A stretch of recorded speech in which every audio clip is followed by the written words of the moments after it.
On revient à la saga Dragon Ball que j'avais commencé un peu à travailler petit à petit, plus ou moins un peu sur la page. J'ai remarqué que souvent c'est un sujet qui, dès que tu parles de Dragon Ball, forcément tu auras une très grande audience qui va venir vers toi. Et c'est vrai que ces temps-ci, je suis encore en train de regarder encore la série plus ou moins. Je ne sais pas, ces temps-ci j'ai beaucoup envie de regarder la série, de l'analyser encore beaucoup plus en profondeur que les analyses que je vous ai déjà donné, plus ou moins un peu de ce que je pense un peu de cette saga. Si vous l'avez pas vu, vous pouvez le voir sur cette playlist que je mettrai en description. Et là aujourd'hui, après, je crois que j'avais déjà fait le film sur Bardock. J'avais déjà fait une analyse du film sur Bardock. Je vais faire maintenant une analyse truc un peu sur l'histoire de Trunk, qui est un peu, moi je pense, avec l'épisode, le téléfilm sur Bardock, qui est pour moi l'un des meilleurs OAV de l'histoire de cette saga là, dans le ton, dans la manière dont redynamiser encore la série et dans la manière dont elle a plongé la série encore dans une autre dimension, je pense, par rapport à ce qu'elle a été apportée. Et je me suis toujours demandé qui étaient les personnes qui étaient derrière la création de ce fabuleux téléfilm là, qui m'a marqué dans ma jeunesse, qui reste toujours marquant dans mes yeux quand je le regarde, par rapport à la tonalité mature, l'écriture qui peut rappeler par exemple les plus grands films de science-fiction post-apocalyptiques, qui m'ont marqué aussi à un certain moment donné, parce que on voit clairement l'influence de ça. Et l'histoire de Trunk, un peu, qui a introduit le personnage de Trunks, qui est un des personnages les plus charismatiques de la saga Dragon Ball Z, et même si dans son traitement sur Super un peu a été un peu, je trouve, un peu galvaudé, comment on appelle ça, l'arc de Zamasu est un très bel arc. Ça, on peut pas le enlever dans la narration, dans le truc et tout, mais le style du dessin, la manière dont on a dessiné aussi le personnage de Mira Trunk perd un peu, je trouve un peu que ça fait perdre la dimension un peu du personnage qu'il avait déjà dans elle. Mais bon, c'est un autre, je crois que c'est Toyotaro et une autre équipe un peu qui avait travaillé dans son truc de Dragon Ball Super là. Et dans l'histoire de Trunk, on a vraiment l'introduction de ce personnage dans cet univers qui est complètement différent un peu de l'univers de Dragon Ball dont on connaît. L'histoire de Trunks, c'est quoi? Pour ceux qui ne savent pas, c'est un futur post-apocalyptique où Goku est mort d'une maladie assez mystérieuse, et de cette maladie-là, plus ou moins les Z-Fighters ont perdu un peu l'un des membres les plus charismatiques et les plus le véritable protecteur de la Terre. Ainsi de suite, il y a l'émergence des cyborgs créés par le Dr Gero qui voulait se venger de Goku, qui sortent un peu plus ou moins. Ils ont tué le Dr Gero et ils deviennent un peu incontrôlables et commencent à attaquer la planète. Mais malheureusement, avec l'absence de Goku, les personnages, les Z-Fighters meurent un à un, plus ou moins truc, et le seul survivant de cette tragédie, c'est Gohan, plus ou moins Bulma et sa mère, comment il s'appelle là, sa mère Chichi et tout. Et pendant ce temps, il participe aussi, puisque tous les Z-Fighters sont morts et que Vegeta a eu le temps d'avoir un enfant avec Bulma qui s'appelle Trunk, Gohan devient plus ou moins le mentor un peu de Trunk, un peu pour l'aider à devenir un guerrier important qui pourra combattre les cyborgs C17 et C18 et plus, puisque lui, il sait qu'il ne pourra pas peut-être aller jusqu'au bout. Bon, je veux pas vous spoiler. Bon, je vais spoiler plus ou moins. En gros, un peu l'histoire, c'est ça. C'est un peu ça et autres tout, mais je vais spoiler. Hein. Si vous ne voulez pas être spoilé, vous pouvez arrêter dans la vidéo après comment on appelle ça, après cette petite synopsis que je vais balancer là, et aller le regarder et tout. Mais je vais carrément spoiler aussi le truc. Et vraiment, moi, c'est une histoire qui m'a beaucoup parlé, et je m'identifie un peu avec la manière dont ils ont écrit le personnage de Gohan ici là, ce qui est un peu assez, je l'avais déjà évoqué, que le Gohan ce futur-là, c'est le Gohan un peu qui est un peu tragique, c'est le Gohan qui grandit sans ses mentors, c'est le Gohan qui embrasse une voie qui n'est pas la sienne, c'est-à-dire la voie d'un combattant, parce que ce n'est pas quelqu'un qui est passionné par le combat, c'est quelqu'un qui est passionné par les sciences et les études, il n'est pas passionné par le combat. Faut vous rappeler que dans la saga Dragon Ball, c'est quelqu'un qu'on jette dans le combat sans rien lui dire et il est obligé de truc. Donc c'est, même s'il a un potentiel fort, ce n'est pas quelqu'un qui doit devenir un combattant. Dans l'esprit, il est totalement différent de son père. La bataille et autres, tout ça, c'est même expliqué même dans les premières scènes que vous avez. La première scène que tu vois Dragon Ball, tu vois Goku qui est déjà dans les arts martiaux. La première scène que tu vois Gohan, tu vois un garçon peureux, apeuré et autres et tout. Et il y a cette petite scène aussi, très un truc là où il dit à Piccolo que moi je rêve de devenir scientifique ou quelque chose comme ça. Donc sa passion c'est plus ça que devenir un combattant, un truc. Donc c'est quelque chose qu'il a fait par défaut. C'est pour ça aussi, et sans ses mentors et trucs, il n'arrive pas à développer le potentiel qu'il a. Et c'est pour ça que il devient un mentor pour Trunks, qui lui voit en lui l'espoir encore de suivre l'espoir de l'humanité, le futur de l'humanité pour pouvoir la défendre et tout. Et c'est une histoire que je trouve très bien écrite, un ton qui changeait complètement un peu du style un peu, on pouvait le voir déjà dans Bardock, mais qui pouvait déjà changer du style un peu de Toei, de Dragon Ball, qui a un certain humour, qui, oui, il y a une certaine violence, mais il y a un certain humour aussi qui permet de, comment on appelle ça, de plus ou moins un peu contrebalancer un peu la noirceur un peu qu'on peut avoir sur le film. Et je m'étais toujours demandé toutes ces années qui sont les personnes qui ont été les créateurs un peu de cette saga-là et qui est venu là-dedans, parce que la genèse un peu de l'histoire de Trunks, la genèse vient d'un moment où la Toei Animation voulait préparer l'arrivée de Trunks dans l'anime. Et comme il voulait préparer le Trunks dans l'anime, et comme ce Toriyama, il avait introduit plus ou moins un peu Trunks dans le manga, ce personnage, il avait un énorme potentiel marketing et narratif. Donc la théorie a décidé de créer un spécial TV automne plus sombre pour montrer plus ou moins un futur alternatif ravagé par les cyborgs, la mort de Goku, la mort de tous les guerriers Z, l'entraînement de Trunks par Gohan, le basculement psychologique de Trunks et autres et tout. Et à l'époque là, c'était un peu inédit un peu. C'est-à-dire Dragon Ball n'avait jamais exploré un peu un futur dystopique, même si tu pouvais voir déjà un peu les influences, un peu quand tu regardes un peu les éléments un peu de, il y a des influences un peu qui peuvent rappeler un peu des éléments de science-fiction, space opéra, un peu quand tu vois un peu, par exemple, la voiture que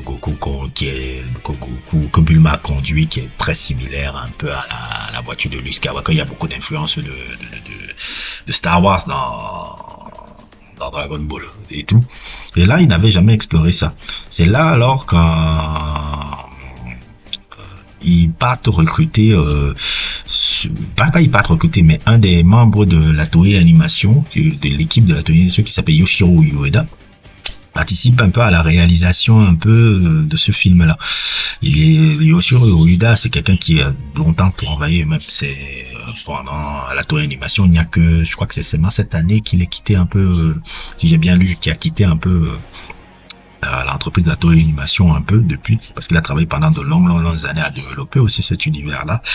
Et parmi ses contributions un peu dans le film, vous vous rappelez, il y a le film BoJack qu'il avait réalisé, il y avait le film aussi Bio Broly, un des films un peu, bon, je l'aime pas trop, je trouve que c'était pas nécessaire, un peu le spin-off sur Bardock de 2008, là où Bardock revient dans le passé pour rencontrer les Freezer, il devient super guerrier. Après, non, j'avais pas trop aimé ce truc-là. C'était un peu bidon, je trouve un peu.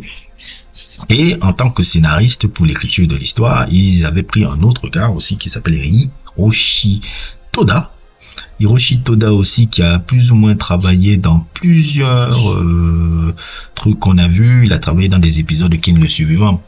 Des épisodes de Ken le Survivant, il a travaillé dans des épisodes aussi de Ranma, et je pense un peu qu'on l'a recruté vraiment pour vraiment le fait que comme il a travaillé pendant de longtemps à la série, un scénariste un peu des épisodes un peu de Ken le Survivant, de Hokuto no Ken un peu en japonais, c'était pour qu'ils puissent se permettre de savoir donner le ton post-apocalyptique un peu que le téléfilm avait besoin. C'est un peu plus ou moins ça que Toda apportait un peu dans le truc, dans le rôle un peu qu'il avait. C'était un peu de détendre massivement le futur d'Eclipse Toriyama, donner une vraie relation de maître-disciple à Gohan Trunk. Ajouter les scènes clés, la mort de Bulma, la mort de Gohan et la transformation de Trunk. Je crois que la mort de Bulma, il ne l'avait pas fait finalement. Donner une ambiance post-apocalyptique très inspirée du cinéma SF des années 90. Et c'est pour cela que le téléfilm a une tonalité plus adulte. C'était même presque ovni dans l'univers de Dragon Ball d'avoir une tonalité pareille. De cette tonalité un peu fin du monde et autres, tout alors que Toriyama, c'est quelqu'un qui mêle, oui, ça peut être gravuleux un peu à un moment donné, mais ça peut être très très humoristique, un peu pour contrebalancer un peu ces deux trucs là. C'était total, il n'y avait rien d'humoristique. C'était totalement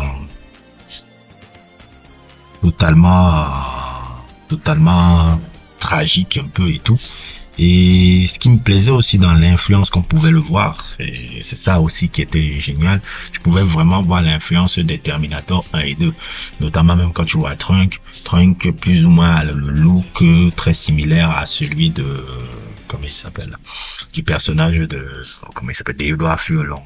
L'acteur s'appelle Edward Furlong, John Connor. C'est un peu la même narrative. John Connor Kairis, si vous voulez, un peu les cheveux un peu de John Connor truc. Et il est plus ou moins un peu le narrative un peu ressemblant à Kairis. Je m'appelle les cyborgs et les machines ont pris notre futur en main. Je m'en vais au passé un peu pour essayer de prévoir. Arrêter un peu tout ce qui va se passer à l'avenir, blablabla, avec Kairis et tout. C'est pour ça que même quand tu vois une certaine scène là, la scène là où il passe là, elle est très similaire un peu à la scène là où on voit Kairis venir. Quand on voit un peu les deux scènes là, elle est très similaire à la scène de Kairis dans Terminator 1 un peu. Le duo Trunk, c'est un peu ça. C'est très très similaire à ça. On peut dire souvent aussi Blade Runner et tout, mais c'est très discret un peu par rapport, c'est un peu le style qui peut rappeler Blade Runner. Mad Max, il y a beaucoup de mentions. Mad Max, les civilisations détruites, les gens qui survivent dans des zones isolées, la brutalité dans un monde sans loi, un héros solitaire dans un façon système testé, Trunk un peu, pour renvoyer aussi à Mad Max 2 un peu. Donc c'est beaucoup ça. Et surtout aussi ça pouvait rappeler aussi les styles du drama télévisé un peu japonais des années 80-90. Les téléfilms japonais de l'époque avaient souvent des récits tragiques et des trucs un peu avec des relations mentor-disciple, un héros sacrifié, un ton réaliste et un rythme plus lent. Donc l'histoire de Trunk aussi reprenait beaucoup ça, et je crois que c'est ce que le scénariste a beaucoup apporté dans particulièrement une œuvre japonaise que sur mes recherches j'ai trouvé un peu par rapport à ça. Elle s'appelle Kita no Kunikara, c'est-à-dire un peu la trame un peu de cette série là, je pense des premières saisons, reprend un peu la même structure un peu que l'histoire de Trunk. Elle reprend un peu la même structure sur le Trunk, parce que là c'est comme je l'expliquais plus à moins, il reprend toujours le système d'une famille fracturée, d'un grand frère qui sacrifie tout, un temps entre drame et suivi moral, un héritage émotionnel transmis par un aîné qui souffre. C'est un peu dans cette même dynamique un peu que cette série se développe. En tout cas, une des saisons, la plupart des saisons, ce truc-là, c'est un drama qui a beaucoup inspiré justement l'histoire de Trunk, et c'est ce mélange-là entre cyberpunk, post-apocalyptique et drama japonais justement qui me donne un peu le mix génial un peu de cette œuvre. Dans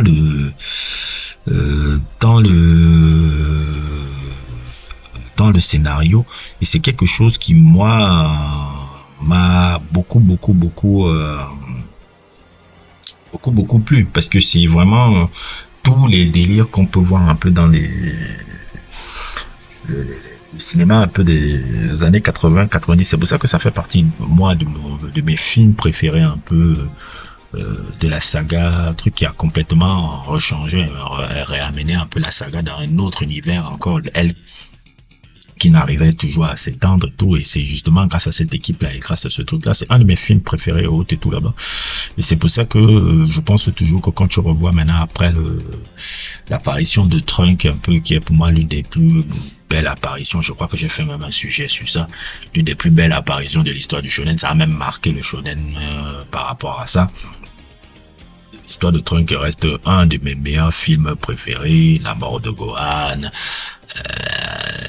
développement, le côté tragique encore, il doit avoir un espoir un peu avec le personnage de Trunk, un peu l'épée qu'il porte, qui rappelle un peu qu'il porte la legacy de Gohan, puisque c'est l'épée de Gohan quand il était petit et qui plus ou moins qu'il a derrière lui, c'est un peu ça que j'ai compris, un peu plus ou moins dans l'histoire qu'il a.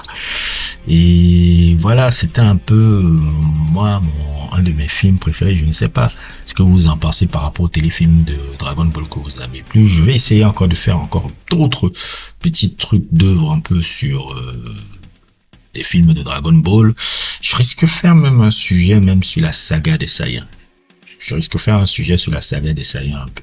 Juste les arcs. Je ferai des sujets un peu de Dragon Ball sur les arcs. Les arcs et autres et tout. Et l'arc des Saiyans revient tout le temps.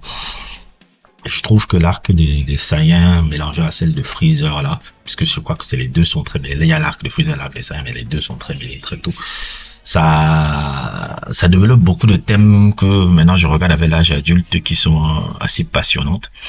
Et j'essaierai de développer ça un peu plus en profondeur, un peu dans une vidéo et truc.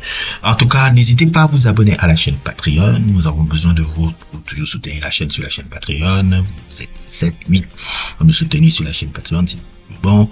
Je vous en remercie. Et n'hésitez pas à liker, n'hésitez pas à vous abonner. Et à plus pour d'autres aventures.